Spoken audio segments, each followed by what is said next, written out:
Welcome back to our channel, and today we're going to teach you what to do when we see Gulliver on the shore. So when he's on the shore, he is just lying there and he is just not wanting to talk.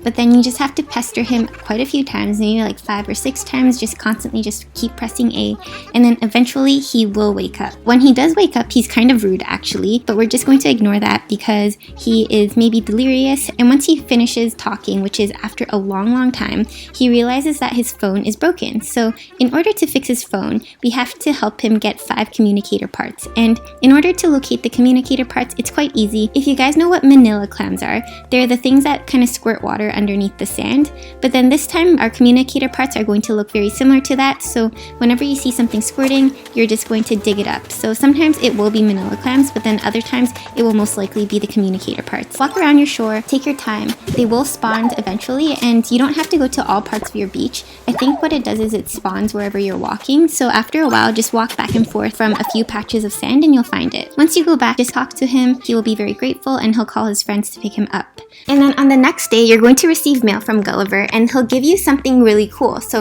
it can either be furniture or it can be clothes items, and I really like his clothes items because they're always very unique. He already dropped by my place 3 times, and each time I made sure to complete his event. These are the things he gave me. So number 1 was a Tower of Pisa. A few of the things he gave me I will show you over here. So one is a candy skull mask. You can see that it's pretty unique. Another thing he gave me was this veil, and it's really nice because when you move, it really has this nice silky flow to it, and I love it a lot. And the last thing he gave me was a geisha wig. So this geisha wig is going to be very useful because I'm planning to make a Japanese theme like town, so I'm going to be very excited to use this in the future. Another thing that will happen whenever he visits your town is that if you don't give him all his parts will get rusted, and if you also give all his parts to him the next day, if you go to the recycling bin, you can actually find rusted parts. So these rusted parts are going to be very useful in the future in terms of crafting, so I'll explain that in a later video. But for now, that's just it, and I hope this was helpful in terms of knowing what to do whenever he comes. So if you like our content, remember to like, comment, and subscribe, and we'll catch you all later.